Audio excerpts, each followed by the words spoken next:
അകാല വിയോഗ വാർത്ത സൃഷ്ടിച്ച നടുക്കത്തിലാണ് സോഷ്യൽ മീഡിയ. നമ്മുടെ പ്രിയ റേഡിയോ അവതാരക RJ ലാവണ്യയാണ് അന്തരിച്ചത്.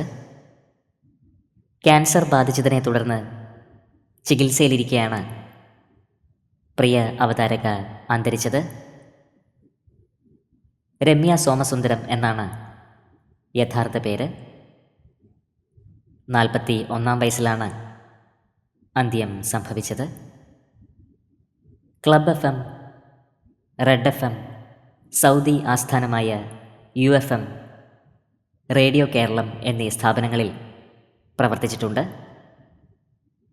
RJ ലാവണ്യയുടെ അപ്രതീക്ഷിത വേർപാടിൽ മനം നൊന്ത് നിരവധി പേരാണ് ഇപ്പോൾ സമൂഹ മാധ്യമങ്ങളിലൂടെ പ്രണാമം അർപ്പിക്കുന്നത്. 41 വയസ്സായിരുന്നു. ആത്മാവിന് നിത്യശാന്തി ലഭിക്കട്ടെ എന്ന് നമുക്ക് പ്രാർത്ഥിക്കാം.